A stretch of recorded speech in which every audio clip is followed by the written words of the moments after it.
భావితరాల కోసం సుప్రతిష్టమే గావించిన పరమ పవిత్ర స్థానం ఈ పురాతన దేవాలయం అండి. నల్గొండ పట్టణ ప్రాచీన ప్రాశస్తానికి స్వరూప సమాహారమైన పుణ్యక్షేత్రం 11వ శతాబ్దంలో నిర్మితమైనది.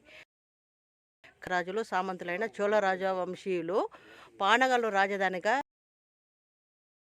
అధిరోహించి ఈ ప్రాంతాన్ని పరిపాలిస్తున్న కాలంలో ఈ గుడి నిర్మాణం జరిగింది. త్రికుటాలయముగా గణతికెక్కిన ఈ దేవాలయంలో పడమటి గర్భగుడిలో ప్రతిఫలించే ప్రపంచ ప్రసిద్ధమైన ఛాయ నాటి సాంకేతిక కౌశల్యానికి ప్రతీక. సూర్యోదయం మొదలుకొని సూర్యాస్తమయం దాకా గోచరమయ్యే ఈ ఛాయ నిండు పున్నమి రాత్రులు కూడా కనువిందు చేయడం అంతు చిక్కని అద్భుతం. అందుకనండి ఈ దేవాలయాన్ని ఛాయా సోమేశ్వరాలయం అంటారండి. మనం లోపలికి వెళ్దాం రండి.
అంటే నాన్న వాళ్ళ తాత వాళ్ళ డాడీ. Okay okay. మళ్ళీ తాత మా డాడీ వల్ల అట్లా. ఓకే అండి, ఇప్పుడు 3 తరాలు అయిపోయినాయి. ఓకే అండి, థ్యాంక్ యూ సో మచ్. ఇప్పుడు అన్న ఉదయ్ కుమార్, అజయ్ కుమార్ ఇద్దరం చేస్తున్న స్థానికంగా. Okay okay, thank you so much అండి. మీరు ఇచ్చిన సహకారానికి మాకు కృతజ్ఞతలు. Thank you. చెప్పారండి స్వామి గురించి. ఓం నమ శివాయ. ఈ నల్గొండ జిల్లా పానగల్లు గ్రామము. ఈ పానగల్లు దేవాలయంలో 3 దేవాలయాలు ఉంటాయండి. పచ్చల సోమేశ్వర స్వామి, వెంకటేశ్వర స్వామి, ఇది ఛాయా సోమేశ్వర స్వామి.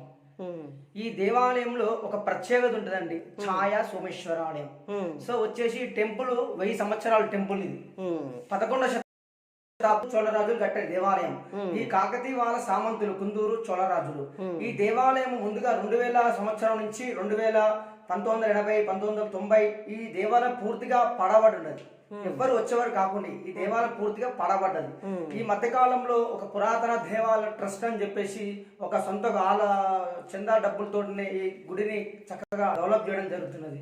సో ఈ టెంపుల్ పురావస్తు ఎండోమెంట్ ఉన్నది, పురావస్తు కింద కూడా ఉన్నది. సో ఈ దేవాలయంలో ఒక ప్రత్యేకత ఉంది మనకు, ఛాయా సోమేశ్వర. ఇది మెయిన్ టెంపుల్. ఇది ఈ దేవాలయము 3 గర్భావుల త్రికుటాలయంగా పిలవడం జరుగుతుంది. ఛాయా సోమేశ్వర స్వామి, దత్తాత్రేయ స్వామి, సూర్య భగవానుడు. సో ఇక్కడ మొత్తము 18 స్తంభాలు ఉంటాయి.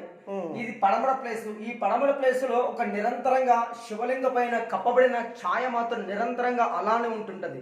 సో ఒక స్తంభం నీడ అన్నట్టు, ఏ స్తంభం నీడ అన్నది తెలీదు. మార్నింగ్ ఉదయం 6 నుంచి సాయంత్రం 6 వరకు నీడ మాత్రం కదలకుండా అలానే ఉంటుంటది.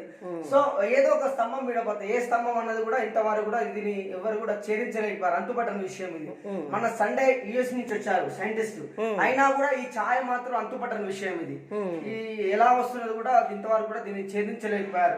స్వామి వారు స్వయంభు శివలింగం, సాక్షాత్తు స్వామి వెలుశలింగం, జ్వలలింగం అన్నట్టు. ఈ మధ్య కాలంలో స్వామి వాటర్ లో ఉండేది, కంప్లీట్ గా నీళ్ళలో ఉండేది. జ్వలలింగం, ఊర్ధ్వాయనమ, ఊర్ధ్వలింగాయనమ, జ్వలాయనమ, జ్వలలింగాయనమ. స్వామి ఈ మధ్య కాలంలో అభిషేకం చేయాలని చెప్పేసి ఈ లోపల సిమెంట్ వల్ల వాటర్ బంద్ అయిపోయినాయి. అయినా కొద్ది ఆ వాటర్ పానవట్టంలో నీళ్లు మాత్రం ఎప్పటికి కూడా నీళ్లు వస్తున్నాయి. ఇక్కడ నుంచి గర్భాలయంతో నీళ్లు వస్తుంటాయి. ఇక్కడ ప్రతిరోజు కూడా ఉదయం 5 నుంచి 12 వరకు ఇక్కడ నిత్య అభిషేకాలు కూడా, అర్చనలు, అభిషేకాలు, రుద్రాభిషేకాలు, మహాబిల్వ అర్చన కార్యక్రమాలు కూడా ఇక్కడ నిర్వహించుకోవడం జరుగుతుంది. మళ్ళీ సంధ్యాకాలంలో 5 నుంచి 8 వరకు ఇక్కడ మళ్ళీ అర్చన, దీపాధారణ, గణపతి పూజ, అభిషేకాలు కూడా ఇక్కడ కార్యక్రమాలు కూడా నిర్వహించుకోవడం జరుగుతుంది. సో ఇంత ముందుకు ఈ దేవాలయంలో విష్ణు, సూర్య భగవాను, నంది, గణపతి, సుబ్రహ్మణ్య స్వామి ఒకప్పుడు ఉండేది కుందూరు నైజాం కాలంలో. సో ఒకప్పుడు ఈ నైజాం కాలంలో హిందూ దేవాలయం ఉందని చెప్పేసి విగ్రహాలు కూడా అన్ని కూడా ధ్వంసం చేయడం జరిగినది. ఇక్కడ 10 నందులు ఉంటాయి. నందులు కూడా బయటలో ఉన్నాయి, ఇక్కడ భద్రపరిచాము. అన్ని మెడలన్నీ కూడా విరిగిపోయడం జరిగినది. సో పచ్చల సోమేశ్వర పచ్చగా వజ్రం ఉండేది. ఊళ్ళో శివాలయం ఉంటుంది ఒకటి, ఆ శివుని దగ్గర ఎప్పుడు వజ్రం ఉండేది. ఈ దేవాలయంలో మొత్తం టెంపుల్ కూడా కంప్లీట్ గా పూర్తిగా టెంపుల్ వజ్రం తోటి పచ్చగా మెరిసేది స్వామి. ఆ రసాకార మూమెంట్ లో ఆ వజ్రాన్ని ఎత్తుకెళ్లడం, పగలగొట్టడం జరిగినది. ఆ దేవాలయంలో ఒక ప్రత్యేకత లేదు. ఈ ఛాయా సోమేశ్వరం కాబట్టి నీడని పగలగొట్టలేరు, తీసుకెళ్లలేరు. ఎందుకంటే ఇక్కడ ఉన్న విగ్రహాలు, స్వామి విగ్రహాలు, నందులు అవన్నీ కూడా పాడు చేయడం జరిగినది. సో ఇది ఆర్కియాలజీ మాన్యుమెంట్ కాబట్టి కొత్త విగ్రహాలు పెట్టడానికి కానీ, గజస్తంభం పెట్టడానికి కానీ వాళ్ళు పర్మిషన్ ఇవ్వట్లేదు.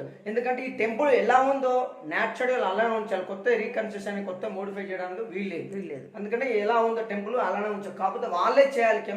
త్వరలో కెమికల్ వాష్, స్టోన్ వాష్ చేయడం జరుగుతుంది. మొత్తం స్టోన్ వాష్ చేస్తారు, కెమికల్ వాష్. ఈ సున్నాలు అప్పుడు వేయడం జరిగింది కాబట్టి త్వరలో కూడా వాళ్ళే చేయడం జరుగుతుంది. ఇంతకుముందు ఈ గుడికి కంపౌండ్ వాల్ కూడా లేకుండే, ఒక వరుస కంపౌండ్ వాల్ ఉండే. ఈ కంపౌండ్ వాల్ కూడా పురావస్తు శాఖ వాళ్ళే టెండర్ ద్వారా పిలిచి వాళ్ళే స్వయంగా అక్కడ వేయడం జరిగింది కంపౌండ్ వాల్. ఇప్పుడు స్వామి ఇది వెలిసింది దేవుడు అని అన్నారు కదా, ఎప్పుడు వెలిసింది ఏమైనా మీకు ఐడియా ఉందా? అంటే ఇంతకుముందు మొత్తం స్వామి వాటర్ లో ఉండేది, మనకు శివలింగం కనబడకపోయింది.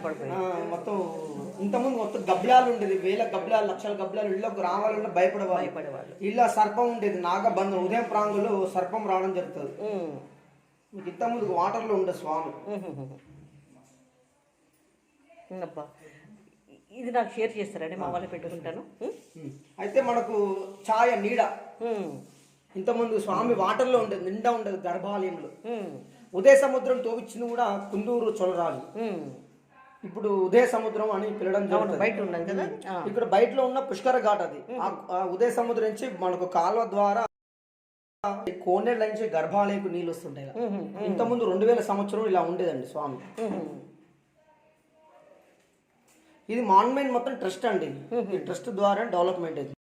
ఇప్పుడు బయట ఉన్న పుష్కర్ ఘాట్ నుండి ఇక్కడ నీళ్ళు ఇది వచ్చేది గర్భాలయం. గర్భాలయానికి వచ్చేది. ఒకప్పుడు రెండో ఈ ఉండేది. వెలుతురే అంటే ఇక్కడ దీపాధారం దీపావళి పెట్టాం. Okay okay. ఈ వెలుతురు అలానే ఉంటుంది, ఆ స్తంభం అలానే ఉంటుంది. అఖండ దీపాధారణ ప్రతిరోజు అఖండ దీపం వెలుతురు ఉంటుంది గర్భాలయంలో. ఎప్పుడు వెలిసిందో మనకైతే ఐడియా ఐడియా లేదండి మనకు. కాకతీయుల కాలంటే ఇక్కడ పానగల్లో మ్యూజియం ఉంటుంది, ఆర్కియాలజీ.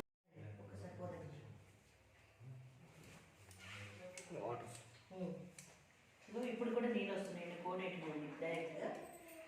జ్వరలింగం అంట, జ్వరలింగమా జ్వలలింగం, జలలింగమై ఉంటుంది. జల వాటర్ ఊర్ధ్వాయనమా ఊర్ధ్వలింగాయనమా జ్వలాయనమా జ్వలలింగాయనమా. కంప్లీట్గా వాటర్లో ఉండేది. ఇప్పుడు వచ్చిన వాటర్ మొత్తం బయటకు వెళ్ళిపోతుంది. ఆనవాటంలో నీళ్ళు వస్తుంటాయి ఇక్కడ.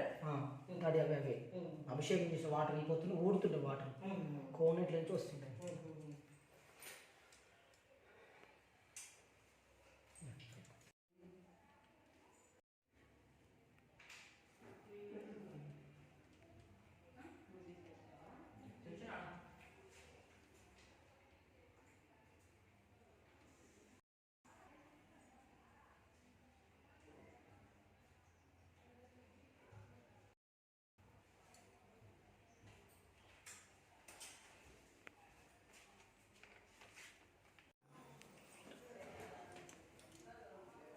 బాగుందండి, సూపర్ ఉన్నది.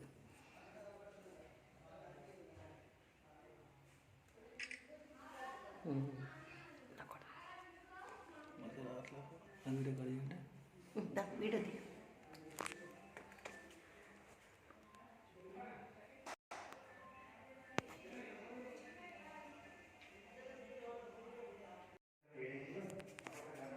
చూడండి, శివుడు ఛాయ రెండు ఎంత బాగుందో చూడండి. రామేశ్వరాలయం ఇది చాలా ఫిజికల్ టెస్టులు కూడా చేశారండి చాలామంది. ఫిజిక్స్లో ప్రయోగాలు చేశారు. ఇది ఎక్కడ పడుతుంది, ఏంటిది, ఏ సమయంలో పడుతుందని చెప్పేసి. చూడండి, వెలిసిన దేవుడు అంట.